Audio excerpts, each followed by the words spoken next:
Hi buddy, it's Exynis, and today I decided to do the Gael Monfils setup to try it out for you. So if you don't know, I've already reviewed his racket, so the Artango TR960 Control Tour 18x20. This name is so long. And I really actually enjoyed this racket, but I was like, you know what? Gael Monfils is my favorite player, so let's try his setup to see how he can play with a racket like this. And yes, a little disclaimer, I know that he's adding a lot of weight, it might not be the real racket, but just for fun, I really wanted to try his racket with the string setup, with his overgrip, with everything. And if you guys want me to do a customization video about this racket, let me know in the comment section down below. I will do it for sure. So what is his string setup? What is his grip? What is his customization? So first of all, under this beautiful Torna grip, there's a leather grip. So Gael Monfils use a leather grip. What it will do is provide a bit more weight in the handle, but the main thing that I feel personally is overlooked with leather grip is the feel. You're feeling a bit more connected to the handle compared to a classic synthetic grip. Then for the string setup, it's L'Excellent Alu Power at 58 pounds. And so in an 18x20 racket, it should be really hard actually to play with this kind of setup, especially for me, because normally I'm using 100 square inch 16x19 racket strong at 50 pounds normally. So 58 is pretty high, is the highest that I've ever tried. So yeah, can't wait to see how it's gonna play.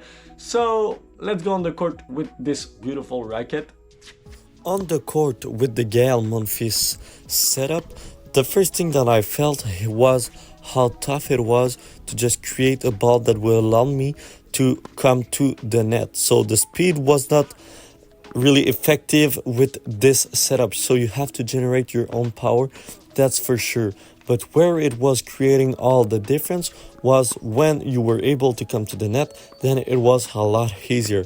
I felt like with this setup, you can basically just let yourself go as hard as possible and the ball will still land in. So really hard to produce a ball that's gonna be out.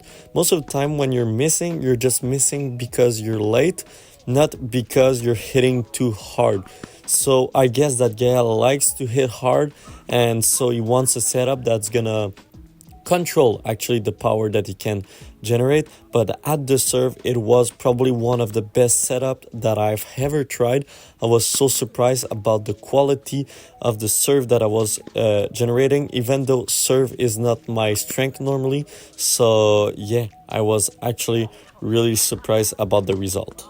So this racket is actually really fun, and when I was testing this setup, I was imagining Gael Monfils using this racket, and I get why he's doing this kind of setup, because okay, I'm not really that strong, okay, but he's the opposite. He's really strong, really athletic guy, and I felt like I had kind of good amount of power with this racket, but there were some time when I was in defense position where it was too tough for me to use this kind of setup because I didn't have the amount of power to generate with this Alu Power at 58 pounds. But Gael can, and so that's why I felt like it was a good setup for him. And I was kind of afraid when I saw that it was using Alu Power, because Alu Power is a classic, don't get me wrong, but it might not be the best option on the market right now. But obviously, Gael is a little bit older, so for him this is the string that he's been using for a long time, so he don't want to change. But I was kind of afraid, but it's still actually good to create some power. The issue that I had honestly is that I've played double and single game, and I wasn't able to create a ball that would be forcing my opponent to run backward, or too deep or too hard and all that stuff. I wasn't able to create enough with this racket, but I get it. Like, I mean, I'm not a professional, so it's totally normal. But yeah, the setup is really cool. If you want to do this setup, it's actually not that expensive, because the racket is not that much expensive. It's like around $100 US. You have the tourner overgrip that are probably $10. The most expensive thing on this racket is actually the string. So yeah, really fun test. Hope you have liked it. Don't forget to like, to comment, and to subscribe, and see you next time. Bye bye.